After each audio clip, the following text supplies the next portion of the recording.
What's up, guys, and welcome to another episode of the Pearl Snap Tactical Podcast, the show that gives you the tips and tools you need to make yourself stronger, faster, and harder to kill. Today, we are talking all about the terrain. This is really, I think, one of the most underrated and underutilized assets, especially when it comes to the context of civilian training. So whether you're in the military or law enforcement, private security, or just a serious civilian protector, understanding how to use the environment to your advantage is a critical edge. It's really a force multiplier that is always around you, so you better make use of it.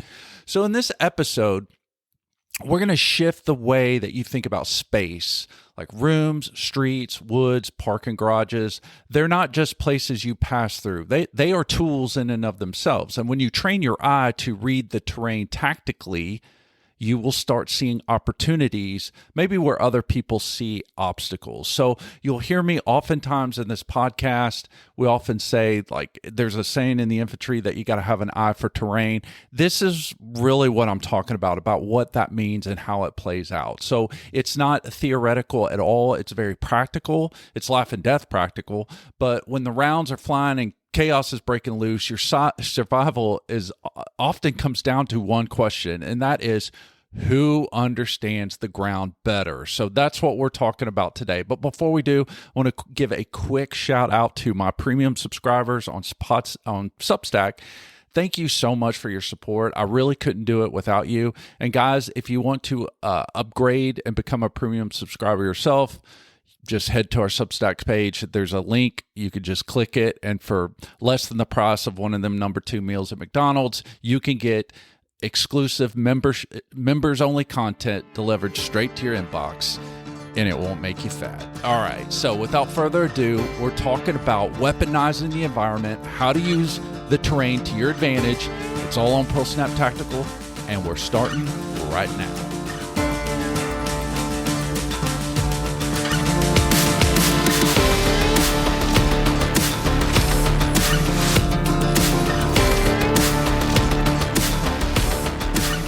All right, and welcome back, gang. Let's get after it. So like I said, we are talking about weaponizing the environment, how to turn the terrain to your advantage. So let's first start off with this first principle, and that is the environment is not neutral. Now, what do we mean by that? So the environment is not passive. It's an active participant in any tactical situation. So that I don't mean that trees are moving or anything, but it just means that it is a part of the piece of the puzzle. So a lot of people treat their surroundings like it's just background noise, like it's flat, uninvolved, meaningless.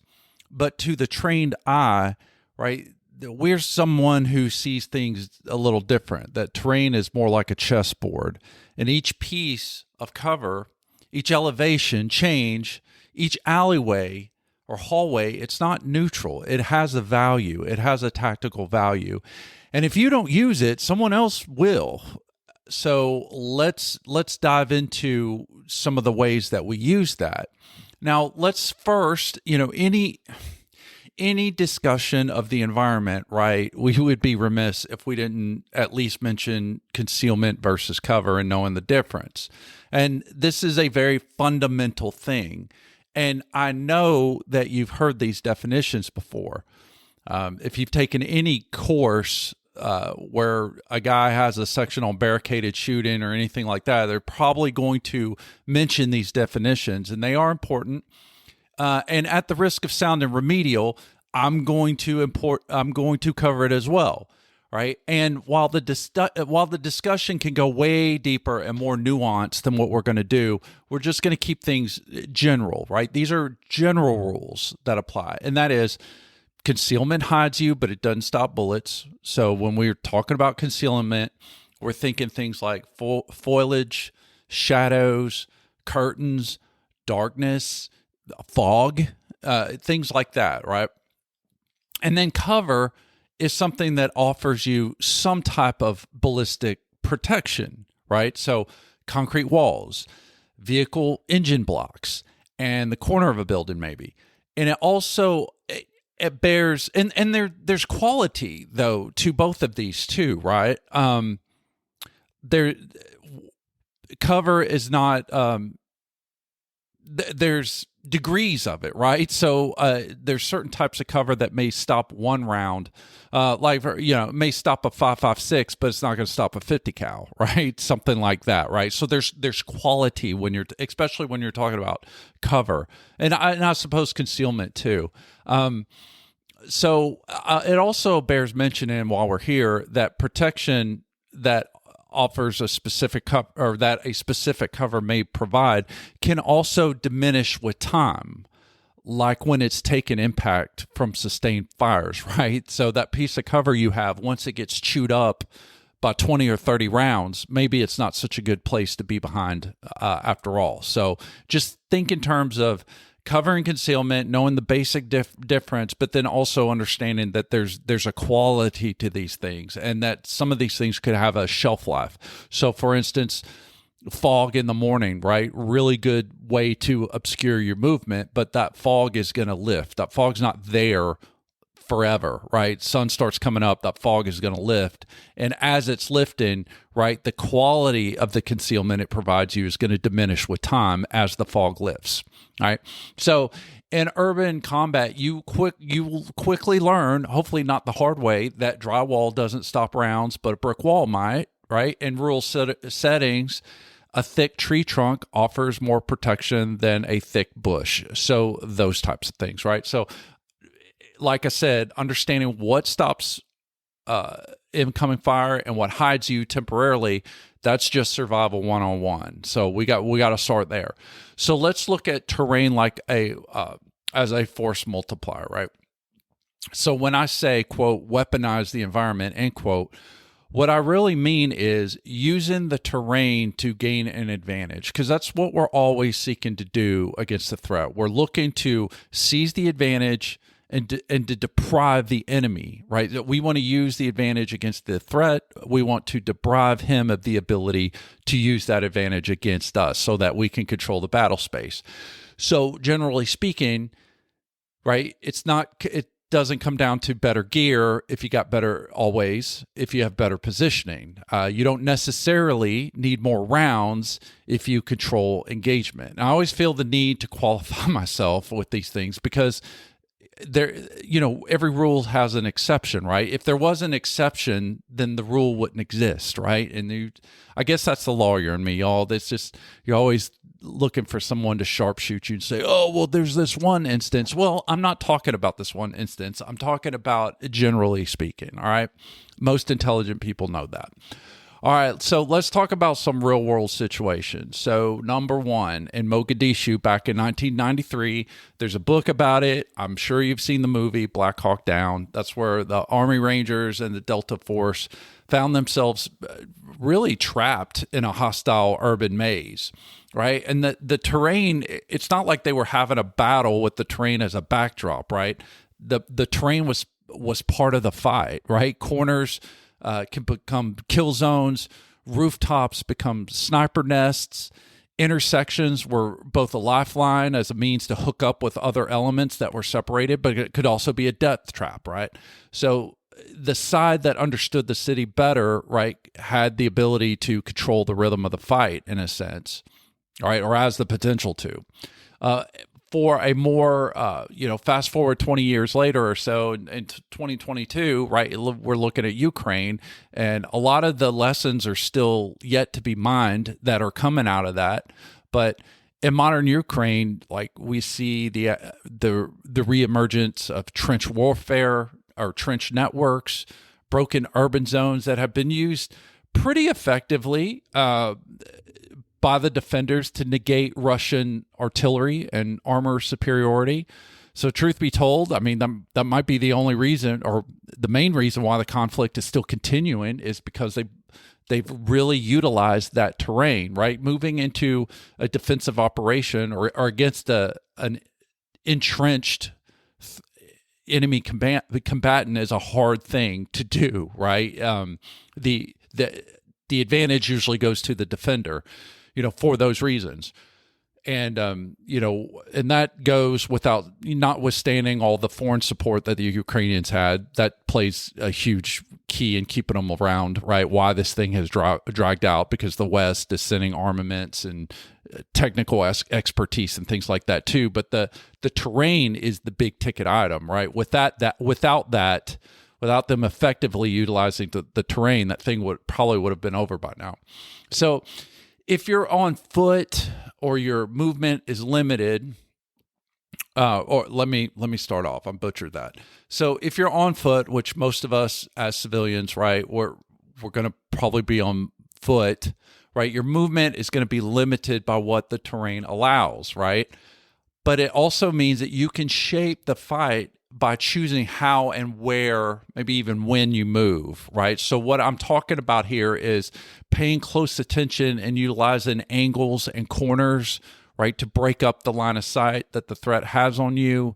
Think about elevation, right, both to gain visibility or to deny it to the enemy. And elevation is something, too, that can impact just your ability to move. I think about the Las Vegas shooting that happened a few years, I don't even know how long ago. It seems like just a few years ago, right? That shooter was in an elevated space, right? Shooting down into a crowd. So think about in terms of what cover is afforded as you're trying to, extricate yourself out of that situation, right? So what maybe on a flat zone would have been perfectly good cover is negated because the threat has an elevation, and that line of sight's not broken just because you're hiding behind something, right? When he has the elevation, he can still see you and get a bead on you. So think in terms of that. Man-made structures like dumpsters, cars, furnitures, even furniture in your home, things that can slow or block movement, and then using light and shadows, even the fog that I mentioned earlier, right? Movement through lighted areas invites attention. So darkness or obscuring, right, yourself, that gives you options. So if you're in a dynamic environment, thinking active shooter, urban patrol, even hostile surveillance. We did an episode on that, hostile surveillance detection, right? These things aren't always just shooting scenarios, right? Your ability to quickly assess and adapt to the terrain will either keep you alive or could put you in the morgue. And that is why situational awareness, when we have this conversation, right, we've got to take this and extend it beyond just people, right? It's not just your skin and hands and behavior. You're also reading the terrain in real time to see what options you're going to have should something kick off, or, God forbid, if you're in the middle of it, right? So let's look at some application, right? Especially for the civilian. So if you're in the military, you're doing this already when you go out on your field exercises and stuff. And then in law enforcement training, you get this to a certain degree. And like I said, it's really hard. There's not a lot out there in the civilian world to help you with this. So you have to be you really have to be proactive to put this into your training regimen. And it really just comes down to training your eyes and being aware, right? And knowing how things fit within certain contexts. So for instance, in a home defense scenario, if you've got a hallway or if you've got a staircase, that leads up to the bedroom, right? That becomes a funnel, right? So the question is, do you control it, or how do you control it? Can you control it? That type of thing. That's something to think about. That is a staircase in and of itself. That's a type of terrain. It's inside your house, though, right? In a parking lot, are you going to move out in the open? Or are you going to hug the rows of vehicles? Is it going to be a combination of the two? That can provide concealment at least, or maybe even cover, depending on what parts of the vehicle you find yourself along. Again, those are things that you're eyeballing in your environment. A gas station at night. Where are your escape routes? Are you boxed in? And you probably are if you're parked up by a gas pump and you're getting gas. That is a very a vulnerable place to be, day or night. I've seen lots of footage of dudes that are getting gas, right? And they're hemmed in. They've got their car door open, right? So they're blocked that way. They're blocked on both sides, one from their vehicle and one from their gas pump. So they really only have one avenue of approach, right? That the threat is going to come from, right? And that also is sealing off basically any kind of escape route. So, you can change that, by closing your car door, right? So now you've got another avenue that you can escape from if you need to, and just where you position yourself relative to the pump, right? So you can maintain more awareness of what's around you, right? Not being boxed in and being able to see behind you and around you. And these aren't just paranoid questions to ask yourself or to look, right? These are questions that anyone that's trained in real world on the topic of real world violence should be asking, not out of panic or just a flair for the dramatic, but to have a view of clarity and calm, right? And you can rehearse these things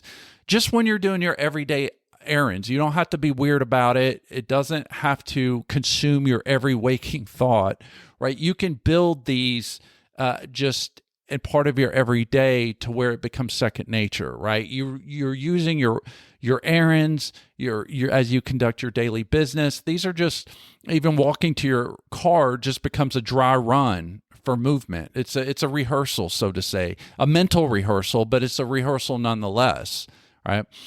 Entering a building, right? You're building a mental map of where you're going to go, where you could go, where danger could lurk, right? And it's really just about being truly connected with your environment. And it, like I said, this doesn't go to the realm of paranoia, and it's not about fear.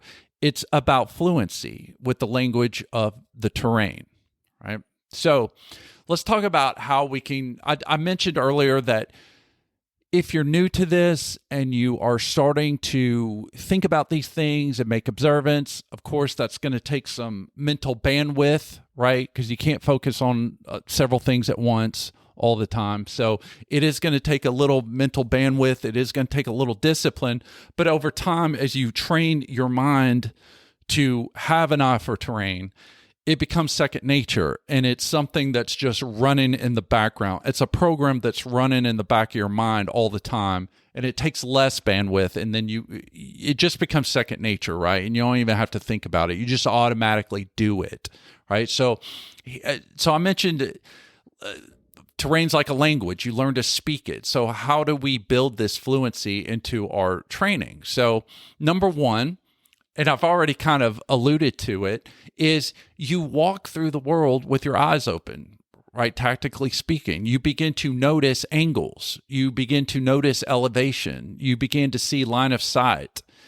You begin to pay attention to exit and entry points in places of concealment, likely choke points, things like that. So it's not unlike when you're on patrol in the infantry. Let's say you're in a wooded area and you're on patrol, right? So in your squad column, fire team wedge, everyone's spread out in their positions. They got their eyes peeled. Everyone's looking around, and everyone's got their certain job in that element, right? You got your map guy. He's making sure we know where we are. You got your compass guy. He's making sure we're on the right direction. We're not deviating from it. And your pace man is making sure we know about how far we've gone, because that objective is X number of meters or kilometers away, depending on how far your movement is, right? So people are paying attention to this. And while they're doing that, everyone is looking for threats. They're looking for, anomalies in the wood line, things that don't belong. They're looking for movement, right? And things like that. But in addition to that, you also, and we teach our guys there, everybody learns this down to the private level, is as you're moving, you're also looking for where that next piece of cover is. If you get into a contact, right, you're not going to just stand there and go guns blazing and you don't just even drop into the prone, right? Yeah, if you go to the prone, you're going to want to try to do that behind cover. And so you're always identifying that next piece of cover that you can dive behind if needed, right? And it's the same thing in the civilian world. You look at the world that way, even though you're not in a wood line, you're maybe in a parking lot, but you're still looking for those things. And then practicing route gaming, right, is choosing different ways to approach the same building. Like how would you defend this space? How would you attack it, right? Getting your brain to think about both sides of the engagement, right? It's what we call red teaming. You're not just thinking about yourself as a protector, but then also the threat. If I was a bad guy, how would I hit this place? When would it be the most opportune time to do it? And things like that. Learning to also think like the predator does. How about dead space, right? Giving attention to dead space. So dead space is a zone where no one can see you, right? Or you can't see what's behind it. So behind a rise, a corner, a vehicle, right? Learning how to move through these zones, right? And if you need to, how to move through them and stay hidden or stay covered if you can. And then setting up dry runs at home, right? This is probably where you're going to make, as a civilian, where you make most of your money, so to say, right? Because your home is where you spend a great deal of your time in. You sleep there, during the night. You're done with work. You spend a good amount of most of us at our home. So it needs to be where the priority of effort is, right? On making sure we know how to defend this space. So here's an example about setting dry runs up at home. Can you move from your bedroom to the front door utilizing concealment? Can you get up to the front door without the person seeing you? Now, all this is context, right? Some people's homes are differently. Some are set up differently. Some of this depends on the door that you have.